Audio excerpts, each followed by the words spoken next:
Well, we're at the Asus launch, and I'm looking here at the world's first 3D OLED display laptop. I'll come back to that in a moment. But first of all, I'm here with Brad Howe. He's the head of consumer at Asus ANZ, and you're holding the world's thinnest OLED display laptop. That's correct. This is the ZenBook S, so a whole 1 centimetre thin and 1 kilo in weight. But as you can see, an amazing feat of technology in a very, very small footprint. Yeah, I mean, I don't know if it was you, but I think it was you. It was being announced that this was 10 years since the original UX31. I actually had one of those, yes. And they were, the ultrabook of its era.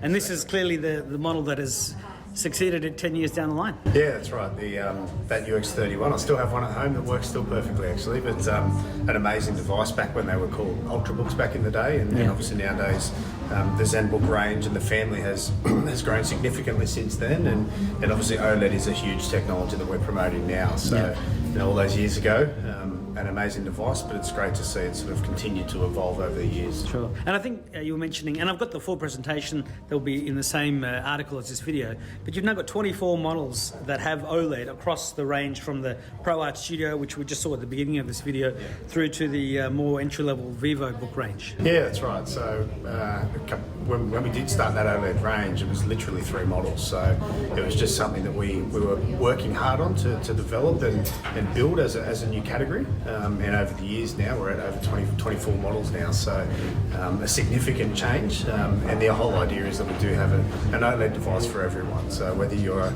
more entry-level user, we've got something in the VivoBook range, and then as you move up the stack into ZenBook and StudioBook, there's an OLED device in every single one of those segments, depending on the type of user you are, but we've got one for everybody. And the volume of OLED screens you buy, it's not only made you the world's #1 OLED laptop maker, but it has enabled you to bring that price down so that almost every price point has one, and you're continuing to challenge even the most entry level area. You're trying to get OLED in there too. Yeah, that's right. So we're at the point now where we've managed to have good scale in the OLED part of our business, and we now do have starting price points of as little as $13.99 for a very nicely spec'd machine in a 15-inch configuration with an OLED display. So we're still pushing the envelope as hard as we can to drive that down even further.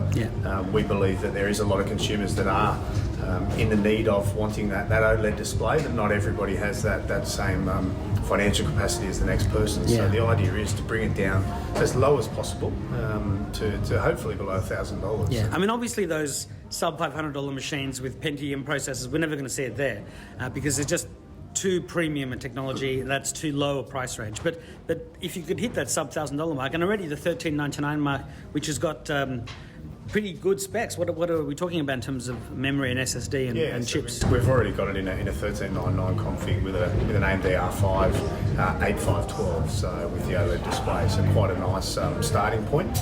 But we are pushing hard, and we're trying hard to get to that 999 price point, which is a sweet spot. I know that often we see memory and SSDs soldered to the motherboard, but in that particular model, the 8512, are either of those two things upgradable? Both things are upgradable. So you can add additional RAM, and you can also add additional or change the SSD out for something larger if in future you'd like to upgrade that. Nice, because normally you can't. Normally you can't in a lot of machines these days. It's soldered in. I mean, not every machine. It depends on the price point. For example, you can't upgrade this one, but you look at the thinness of it, not the thickness. It's very difficult to give upgradability in a device like this. Sure. Yeah, it would just affect the weight and the price and other things like that. Now, just tell us briefly also about this machine over here. This is the Pro Studio, but it's got the world's first 3D OLED display. Glasses free. Glasses free. Yeah, that's the key. That is the key. Unfortunately, the camera won't pick it up, but trust me when I say that you can actually see the image, and the image is actually probably about here. So the idea is with the glasses free 3D, there's 2 cameras across the top of the device. They pick up your actual eyes when you're looking at the device, and once give it 3, 4, 5 seconds. It actually picks up the way you're looking at the machine, and then actually sends the image to you. So even at this angle, I can see that it's coming out, not perfectly, Yeah. because it's designed to be used sort of straight on. Yeah. But I can still see it coming out, as strange as it is. But Yeah. it is, it's very new technology from ASUS. I can't zoom in this particular mode. I'm using double take. Normally, so I can capture myself. Yes. Normally, if I'm using the actual camera, I can zoom in. But yeah, I've tried zooming in. I've got another video of that, and it looks as though there's 2 images, which there is. But of course, as you mentioned, those cameras on the top are sort of directing the image to your eyes, Yeah, and you exactly do see. And unlike the Nintendo 3DS, where you had more of a 3D depth into the device, this is coming out. actually coming out like Yeah. you would experience with the movies. Yeah. And you can see one of the aliens there eating a Nutri-Grain nugget or something. Yeah, I forgot what he's eating. But, so look, it's quite new technology, the fact that you don't need the glasses, but ultimately this is something that is just ASUS showing innovation in products, and we do have this in the Studio Book range, but we'll also have a Vivo Book option, and when we do bring this to market, we'll have both of those devices in Australia. And that's probably going to be in 2024? Yeah, at this stage we would say probably most likely early 2024. So we launched the technology this year at CES in 2023. Obviously we want to master it, we want to perfect it before we put our final sticker on the box and ship it out. Yeah. And obviously these things take time, especially with such a new technology. Sure. Now, also, I got a press release this morning talking about, and I'm just showing some of the rest of the room here, talking about some of the awards that you won at Computex. I don't know if you're up to date with any of those yet, though.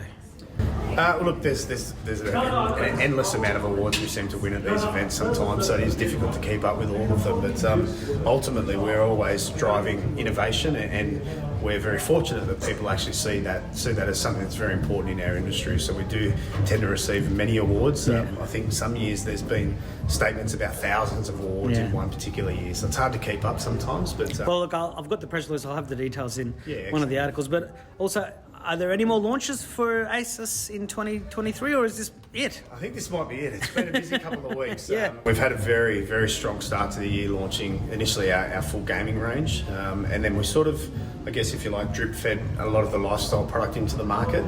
Just last week we were fortunate enough to launch ROG Ally, Yep. and now this week the complete range of the lifestyle portfolio, and that was the whole idea of, yes, some of these products are already in the market, but we've never given ourselves to give you the opportunity to come along and see the full range in one spot. Yeah. So to be able to do that now, and then also have 3D on display as well, is a nice little draw card.